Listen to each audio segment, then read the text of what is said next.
Shalom jemaat yang terkasih di dalam Tuhan Yesus Kristus, penuntun Saat Teduh Sinode Gereja Kristen Jakarta, hari ini Jumat 22 Juli 2022.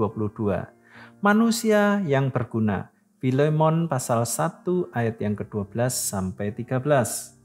Dia kusuruh kembali kepadamu, dia yaitu buah hatiku. Sebenarnya aku mau menahan dia di sini sebagai gantimu untuk melayani aku selama aku dipenjarakan karena Injil. Baju-baju tua yang sudah sobek dan warnanya pudar umumnya kita tidak lagi pakai. Sebagian kita simpan karena menyimpan kenangan, tetapi sebagian yang lain kita berikan orang lain atau mungkin dibuang. Ada juga yang menjahit kembali dan digunakan sebagai kain pembersih. Masih bisa berguna. Jika benda-benda tua ada yang masih bisa digunakan, apalagi yang masih baru dan berumur muda, demikian juga halnya dengan manusia. Entah usia tua atau muda masih bisa berguna.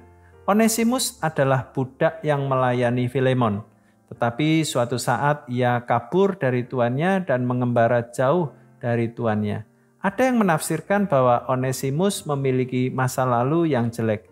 Ia pelayan yang tidak bertanggung jawab dan hidupnya tidak benar. Dalam pelariannya, ia bertobat dan bertemu dengan Paulus. Waktu itu Paulus sudah tua dan dipenjara. Onesimus yang masih muda membantu pelayanan Paulus. Ia seorang yang sangat berguna di dalam pelayanan pekerjaan Allah. Hidupnya yang sudah diubahkan menjadikannya pribadi yang bertanggung jawab, giat, bersemangat dalam melayani Tuhan. Paulus sangat mengasihi Onesimus dan menyebutnya sebagai buah hatinya, sebutan yang indah sekali. Tetapi Onesimus harus kembali kepada Filemon. Hubungan mereka harus dipulihkan.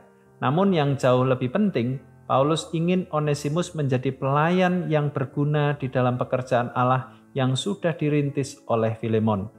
Hidup kita menjadi berguna di dalam pelayanan pekerjaan Tuhan ketika hati kita diubahkan. Kita bisa menjadi pribadi yang dapat diandalkan, bertanggung jawab, penuh semangat, berdedikasi, setia ketika seluruh hidup kita terus-menerus mengalami pembaruan di dalam Allah. Kita bisa dipakai lebih maksimal di dalam pelayanan kita ketika kita membiarkan Allah terus-menerus membentuk hidup kita. Menjadi pelayan yang berguna ditentukan sejauh mana hidup kita sudah diubahkan oleh Allah. Selamat beraktivitas, Tuhan Yesus memberkati.